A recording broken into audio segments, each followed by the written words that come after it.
Shadows beyond the void. The Galactic Dominion had ruled the known universe for over 3 millennia. Their vast fleets patrolled the spiral arms of the galaxy, their mining operations stripped worlds of resources, and their governance spread across thousands of species. No civilization dared challenge them. Their might was absolute, their authority unquestioned. Until the Ghost appeared. On the outer reaches of Dominion space, Outpost Krell 9 monitored the border between claimed territory and the empty expanse. Nothing of interest ever happened here. The station's crew, a mix of the reptilian saurians and the insectoid Vesperi, performed their duties with practiced boredom. Most soldiers requested transfers within a month. Those who stayed were usually being punished. Lieutenant Vex, a young saurian officer with scales of deep emerald, stared at the scanning console with half-closed eyes. Another uneventful shift was ending. He tapped claws against the metal surface, counting the minutes until his relief arrived. Then the scanner pinged. Vex's eyes snapped open. The sound was so unexpected that for a moment he thought the system was malfunctioning. He checked the readings twice, then a third time. "Commander," he called, voice tight. "We have an anomaly." Commander Drax, a battle-scarred saurian veteran with faded gray scales, moved to the console with practiced efficiency. "What kind of anomaly, Lieutenant?" "Unknown vessel, sir." It just appeared. No warp signature, no approach vector. "Impossible." Drax leaned closer to the screen. "Every ship leaves a trail. This one doesn't stir, and it's moving, strangely." The object on the screen drifted through space with unsettling grace. Most ships followed predictable patterns of propulsion, straight lines, gentle curves when changing direction. This vessel seemed to flow like liquid, changing course without slowing, sometimes moving in ways that defied known physics. "Size?" Drax demanded. "Small. Fighter class. Maybe. But the readings are inconsistent. The mass keeps shifting." Drax's scales darkened, a sign of concern among saurians. "Hail them." The communications officer sent the standard Dominion greeting across all known frequencies. They waited. Nothing came back. "Again," Drax ordered. 3 more attempts, 3 more silences. "Sir," said Vex, "it's changing course. It's heading directly toward us." The commander's voice remained steady. Defensive posture. "Shields up. Prepare main cannons." The crew scrambled to their stations. The outpost's defenses hummed to life. Everyone watched as the strange vessel approached. It moved faster now, purpose in its trajectory. Then it stopped, hanging motionless in space, just outside weapons range. "I don't understand," said the weapons officer, a Vesperi whose antennae twitched nervously. "It has no visible engines. No thrusters. How is it maneuvering?" The communications console suddenly crackled to life. Everyone froze. A voice emerged from the speakers, clear, calm, and speaking perfect Dominion standard. "Outpost Krell 9. This is the reconnaissance vessel Whisper. We observe you." The voice fell silent. The crew exchanged glances. "Who are you?" Drax demanded. "Identify your species and allegiance." Another pause. Then, "We are what remains. We are what returns." "That's not an answer," Drax growled. "Identify properly or be fired upon. Your weapons cannot harm us. Your shields cannot stop us. We are merely observing. For now." The strange ship began to move again, circling the outpost slowly. Sensors tried to scan it, but returned contradictory readings. Sometimes the vessel appeared solid, sometimes nearly transparent. "If you will not identify," Drax said, "we will be forced to take action." "You may try," the voice replied, with what sounded almost like amusement. Drax nodded to the weapons officer. "Warning shot. Minimum power." The outpost's laser cannon fired a single burst, deliberately aimed to miss the vessel by several meters. It was standard procedure, a demonstration of capability, not an attack. The energy beam passed directly through the ship as if it weren't there. "What just happened?" Drax demanded. "Sir," the weapons officer stammered, "either we missed completely, or it's not physically there." Vex finished. The voice returned, calm as ever. "Your ancestors once knew us, called us extinct, believed us erased, a mistake they paid for, a lesson forgotten." Without warning, the vessel accelerated. In seconds, it covered the distance to the outpost and passed directly through the shields. It hovered beside the main viewing port, allowing the crew to see it clearly for the first time. The ship was unlike anything in Dominion records. Its hull was midnight black, seeming to absorb rather than reflect light. Its shape was streamlined but alien, with curves and angles that hurt the eyes to follow. No visible weapons, no engine ports, no external sensors, just smooth, perfect darkness. Then words appeared on the hull, glowing in Dominion script. "Remember Earth." The vessel vanished, not accelerating away, simply gone, as if it had never been there. The silence on the command deck lasted nearly a minute before Drax spoke. "Send immediate report to Central Command. Priority Alpha. Include all sensor data and recordings." "Sir," Vex said quietly. "What was that? What's Earth?" Drax's scales had turned ash-gray, something that shouldn't exist anymore. 3 days later, deep within the Central Dominion administrative world of Nexus Prime, High Commander Tharsk reviewed the report from Outpost Krell 9. The massive Saurian sat behind a desk of polished black stone, his ancient scales bearing the ceremonial etchings of 100 military campaigns. Across from him sat a Vesperi intelligence analyst named Zix, whose oversized compound eyes reflected the data displays floating between them. "Is this verified?" Tharsk asked, his voice a rumble from deep within his chest. "Yes, High Commander. 3 separate authentication protocols confirmed it. This encounter happened exactly as reported." Tharsk's claws tapped against the stone. "And the mention of Earth. We've searched the archives. Earth was a small world in the spiral arm designated Orion Beta, inhabited by a species called humans. Primitive, aggressive, technologically underdeveloped." "Was?" Zix's antennae drooped slightly. "According to records, Earth was neutralized 800 cycles ago. The humans were deemed a potential future threat due to their rapid technological advancement and unusual adaptability." "Neutralized how?" "That's where the records become unclear. There was a classified operation. The outcome is listed as successful containment, but the details are sealed under ancient directive protocols." Tharsk leaned forward. "Someone knows. Find them." "There's more, High Commander.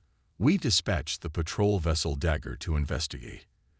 It reached the coordinates of Outpost Krell 9 yesterday. And the outpost is gone. Not destroyed. Gone. No debris, no radiation signature, no distress beacon. As if it never existed. The Dagger found only this." Zix activated a hologram. Floating in the air between them appeared a small metal plate. Etched into its surface were words in an unfamiliar script. "What language is that?" Tharsk demanded. "Human English. It translates to, 'We warned you once.'" The High Commander's scales darkened to nearly black. "Find me someone who knows about Earth. Someone who knows what really happened 800 cycles ago. Now." Commander Nexus wasn't supposed to exist. As the head of the Dominion's Covert Operations Division, his name appeared in no official records.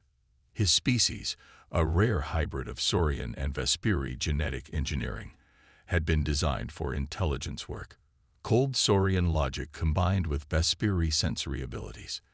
When he received the encrypted summons from High Command, he knew something had shifted in the galaxy.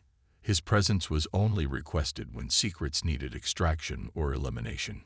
He stood now in the Ancestral Archives, the most secure information repository in Dominion space. The cavernous room stretched around him, data crystals containing millennia of knowledge glowing softly in their storage units. Before him stood the Ancient Keeper, one of the few pure-blood progenitors left in the galaxy. The progenitors had founded the Dominion eons ago, and while they had largely retreated from daily governance, they maintained their role as record-keepers. "You seek knowledge of Earth," the keeper said, voice crackling with age. "By order of High Command," Nexus replied. The keeper's 4 eyes blinked slowly. Those records were sealed. They've become relevant again. With a slight nod, the keeper approached a dusty terminal in the corner of the chamber. "What you are about to learn was hidden for the stability of the Dominion." The truth about Earth was deemed problematic. The screen came to life, displaying images of a blue-green world orbiting a yellow star. Earth, third planet in a system of 8, inhabited by a species called humans. Physically unimpressive, no natural weapons, average strength, limited sensory capacity. But their minds, the keeper paused. Their minds were unique. In what way? Adaptability, creativity, unpredictability. Most species follow evolutionary patterns. They excel in specific environments, develop specific strengths. Humans were generalists. They mastered every environment on their world. They created technology that compensated for their physical limitations, and they learned at an alarming rate. Images flickered across the screen, primitive human structures giving way to increasingly complex cities, vehicles, weapons. 800 cycles ago, a Dominion assessment team determined that humans were advancing too quickly. Their projection models indicated that within 200 cycles, human technology would match or exceed Dominion capabilities. The recommendation was containment. What kind of containment? Nexus asked. A specialized fleet was dispatched to isolate Earth from the rest of the galaxy, a quarantine that would prevent them from expanding beyond their solar system. The mission was led by Grand Admiral Krell. Nexus's scales rippled in surprise. The same Krell from the outpost designation. Yes, he was considered our finest military mind. What happened? The keeper's ancient fingers moved across the terminal. The fleet arrived. They established orbital positions around Earth. They issued demands for submission. And the humans refused. They fought. The battle lasted 9 days. When it ended, Earth was gone. Nexus frowned. Destroyed. No, vanished, along with Admiral Krell and his entire fleet. Dominion sensors detected an enormous energy spike, unlike anything recorded before or since. When it dissipated, Earth, its moon, the human defense forces, and our fleet had all disappeared. No debris, no survivors, just empty space where a planet had been. That's impossible. Nevertheless, it happened. The official record was altered to state that Earth had been successfully neutralized. The truth was sealed away. The few who knew eventually died, or like myself, took oaths of silence. Nexus stared at the last image of Earth on the screen. And now they're back. It would appear. "High Commander," the fleet admiral's voice came through. "We have target lock, awaiting your command." Farsk hesitated, looking to Nexus. "Commander, your assessment." Nexus studied the human vessel again. "Sir, if they wanted to destroy us, they could have done so already. The fact that they're communicating suggests they prefer resolution over annihilation. Or they're stalling," General Zekt countered, "positioning their forces." "Captain Chen," Farsk said, "you must understand that we cannot simply surrender our sovereignty based on your demands." "We expected resistance," Chen replied, "so we prepared a demonstration." Without warning, every light in the war room flickered. The tactical displays went dark for exactly 3 seconds. When they reactivated, the entire Dominion home fleet had vanished. "What happened?" Farsk demanded. "Where are they?" "Your fleet is unharmed," said Chen. "They now orbit a star approximately 50 light-years from here. Their engines have been temporarily disabled. They will be released once our discussion concludes." The room fell silent. The impossible had just happened. 300 warships, tens of thousands of crew members, transported across space in an instant. How? Whispered the science officer. No technology can. Your understanding of physics is limited, Chen interrupted. Your species thinks linearly. Humans do not. While trapped between dimensions, we learn to see reality differently, to manipulate the connective tissue between spaces. Nexus stepped forward again. You could have destroyed us. Why didn't you? A pause. Then, because 800 years gave us perspective, Commander. Revenge is easy. Peace is harder. We choose the harder path. The main screen suddenly changed, showing a new vessel approaching the human ship. This one was clearly Dominion in design, but ancient, a museum piece from centuries past. Admiral Krell's flagship, gasped one of the older officers. But that's impossible. Not impossible, said Chen. Just improbable. We've kept it preserved, along with its crew. What do you mean? Tharsk demanded.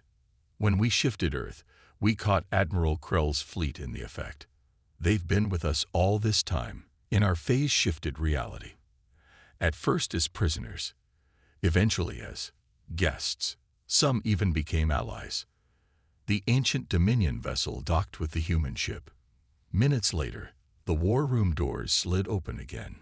Two figures entered, a human female in a sleek black uniform, and beside her, a Saurian in an ancient Dominion admiral's uniform. The room erupted in chaos. Officers reached for weapons.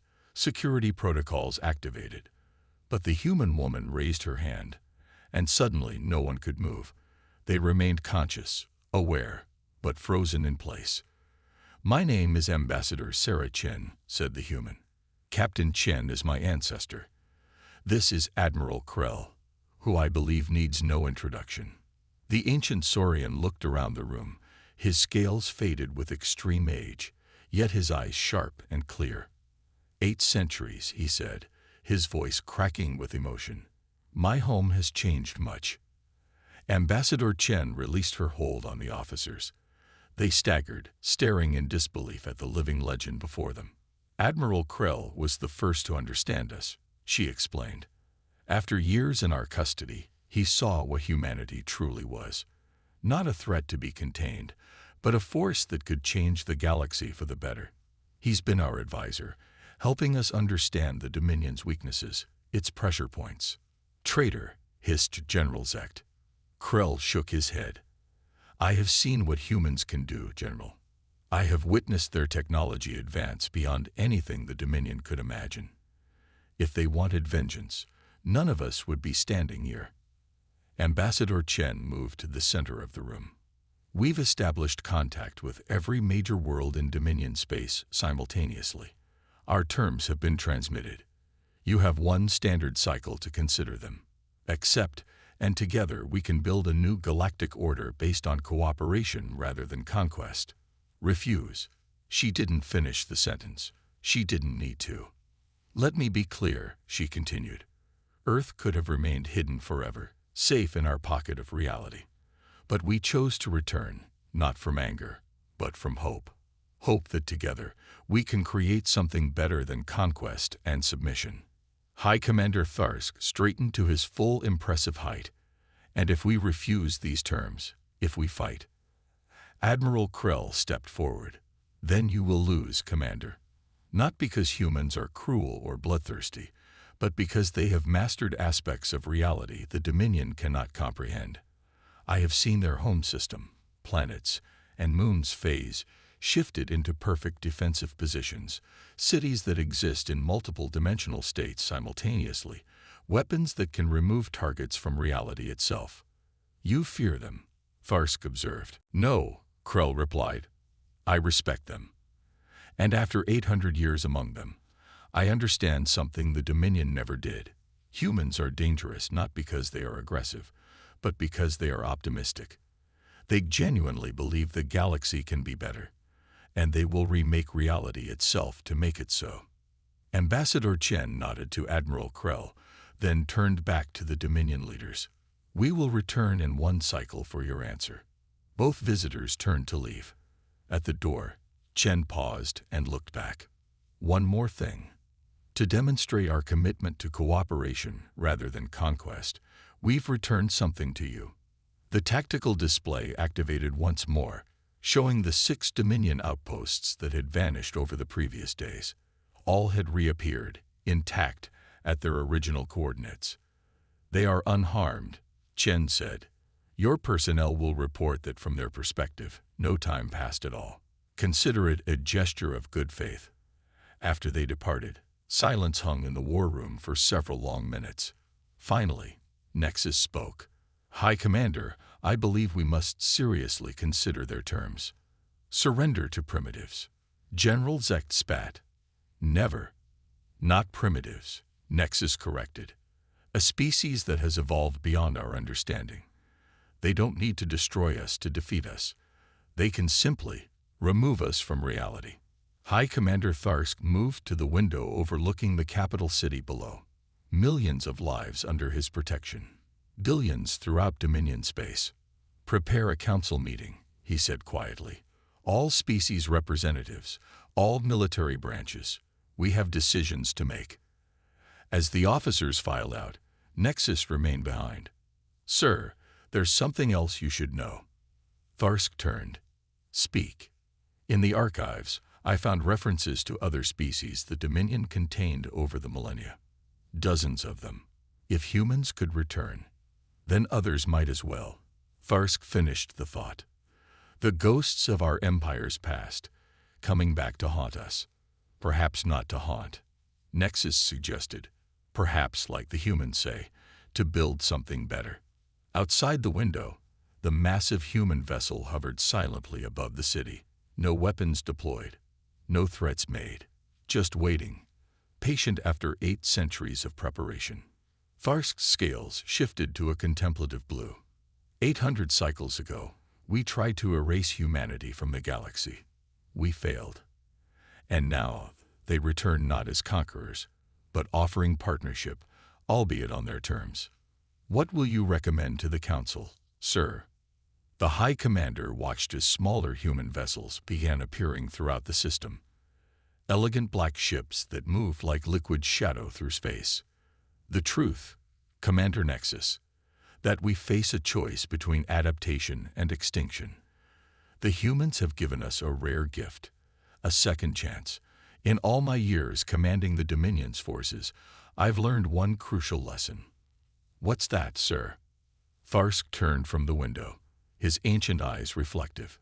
Sometimes survival requires surrender. Not of our existence, but of our pride. In the space above Nexus Prime, the ghost fleet of Earth waited, ships that existed partly in this reality, and partly beyond it, crewed by humans who had spent centuries perfecting the art of bending reality itself. They had returned not for revenge, but for change. And one way or another, change would come. The Dominion had one cycle to decide whether they would be part of that change, or become another ghost in humanity's wake.